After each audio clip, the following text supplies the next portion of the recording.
Alam mo Hello ano yung hapon guys! na siguro Samahan minsan, niyo ako ngayon na pupunta sa yung bundok. parang Pupunta ako sobrang sa layo bundok mo sa para problema. magpitas ng rambutan.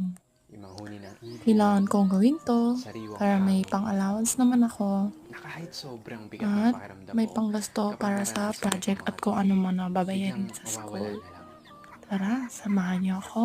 Yung magandang tanawin, tapos yung Ngayon palayan na pala ay ginawa niyong maputik kasi palaruan nga ng mga kaibigan.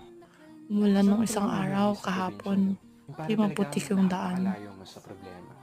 Makikita Yung niyo yan parang mamaya. napakalayo mo sa malupit na sistema ng mundo. Ay, Na grabe. kapag Ang nasa gandang probinsya ka, maglakad papunta sa bundok. mararamdaman mo talaga yung At halaga kung ng sarili napapansin mo niyo yung damit ko kesa sa dyan, iba. ganyan yung damit At ko papunta mapapasabi sa ka na bundok. lang May na baon naman ako na there's no place like home pang trabaho or talaga dun like sa bundok. probinsya. At ikaw na nanonood And nito yan ngayon, pala yung kasama ko. masaya ako at naparamdam ko sa'yo Ay, ang grabe. Ang pamumuhay sa gandang isang maglakad probinsya. papuntang bundok. Na-exercise.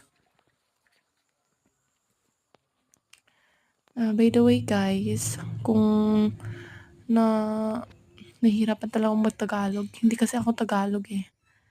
I'm an Ifugao and mas ano ko yung salita namin. Kaya ganito yung ano ko. Pasensya nyo na guys ha.